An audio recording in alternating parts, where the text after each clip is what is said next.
All my salary had been secretly transferred away by him for a whole year. Until the day the fridge held nothing but half a bag of bread. He was still acting like he had every right to question me. I didn't speak softly anymore, nor did I give him a chance to explain. When the evidence was laid out in front of him piece by piece, his face turned pale as paper. For the first time, he realized he wasn't managing the household. He was waiting to be held accountable. When the police knocked on the door, his hands trembled non-stop, and he couldn't form a single proper sentence. I just stood there, watching him crumble from arrogance to panic, without needing one word of mockery or accusation.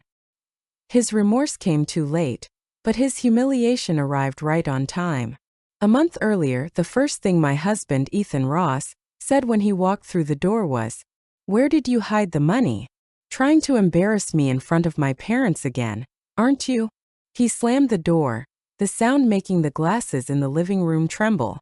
I stood in the kitchen doorway, my hands still on the nearly empty fridge. Inside were only half a bag of bread, 2 almost expired yogurts, and a piece of cake turning pale. My 5-year-old son Ben hid behind me, gripping his old toy car tightly. Ethan glared at me. "You make $30,000 a month. The company gave you a bonus. Tell me, where's the money?"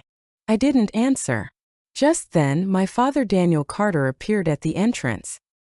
He was originally here to pick up Ben for the weekend, carrying a bag of fruit. When he saw the empty fridge, his eyes turned cold. Daniel's voice wasn't loud, but it carried weight. "Did my grandson skip breakfast today or dinner?" Ethan scoffed. "You're overreacting. My mom's sick. I gave her the bonus. Is that a problem?" Daniel's gaze sharpened. "You used Laya's salary. She's your wife, not your mother's provider." The air tightened instantly. I knew that on this day, no one would walk away unharmed. Part 2: Oppression and Awakening. The problems between Ethan and me didn't form overnight. When we first got married, he insisted on helping me manage finances, insisted he would take care of me. So, he changed my bank card password, saying it was for unified management. He bound the online banking notifications to his phone, so I received none. He changed my email password, claiming he was afraid I'd forget it. He insisted on checking my salary statement before I saw it. Later, I noticed I no longer received bank SMS alerts. Then one day I couldn't even log into my own email. Back then I still thought this was trust in marriage.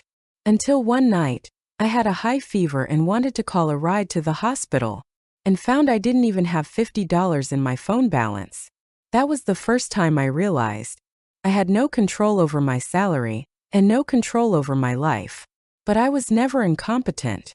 I worked in data analysis, reliable, always earning good bonuses. But all that income had been quietly taken by Ethan, never truly belonging to me. Oppression dulls people, but no one stays blind forever.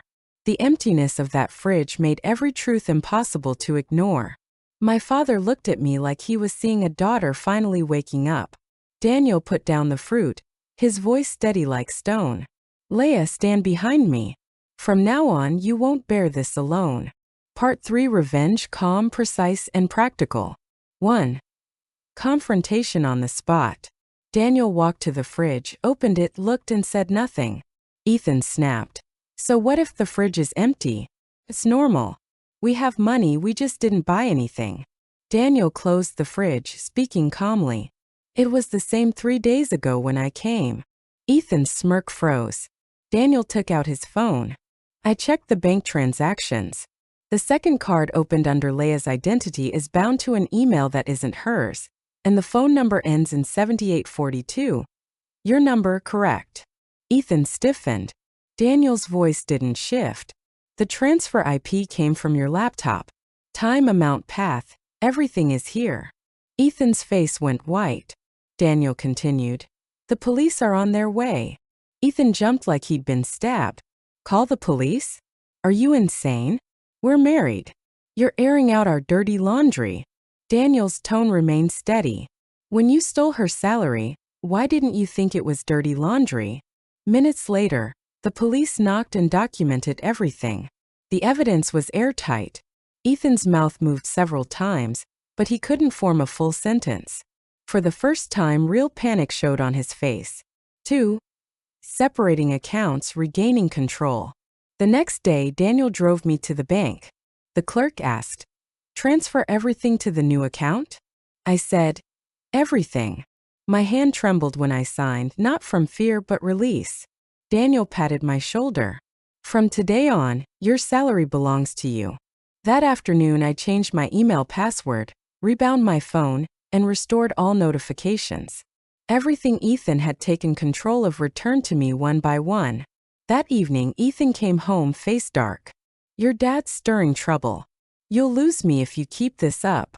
I looked at him. "I lost you a long time ago." His knuckles turned white, but he said nothing. For the first time, he understood. He no longer controlled me. 3. Evidence laid out Ethan's collapse.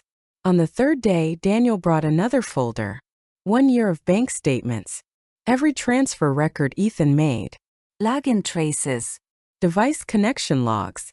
Draft legal documents for financial misappropriation. He laid the pages out on the coffee table. Ethan looked at them, his face drained of all color. "What do you want? To ruin me? Drive me into a corner?" My voice remained calm. "We didn't corner you. You did." Ethan's lips trembled. "My mom is sick. I was helping her. I was just borrowing." "Borrowing?" I pointed at the evidence. "You changed my password, disabled alerts, and moved my salary into your account. That's borrowing." He had no answer. Daniel sat on the sofa, staring at him. "Anything else you want to explain?" Ethan collapsed into the chair, voice barely audible. For the first time, he was completely silent. 4. The final trigger, divorce. In the third week, I went to file for separation. Ethan rushed in, eyes red. "We have a child. Ben will hate me." I asked. "When the fridge was empty, did you ever think he might be hungry?" Ethan went silent, like someone had grabbed his throat. I handed him the agreement, acknowledging a year of financial exploitation. No interference in my or Ben's life. Voluntary relinquishment of primary custody. His hand shook as he stared at the papers. "Laya, won't you forgive me?" I said gently. "I don't need your apology nor your permission." He finally picked up the pen and signed. Afterward, he slumped back like a hollow shell, whispering hoarsely, "I never thought there'd come a day when I'd be afraid of you." He wasn't afraid of me. He was afraid of the consequences he earned himself. Ending. Just retribution, my freedom. When the divorce ruling came, Daniel and I took Ben out for noodles. Ben said while eating, "Mom, our fridge has food every day now."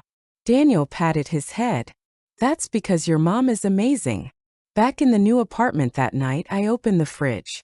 It was full. It wasn't food. It was the return of control over my own life. Ben hugged me.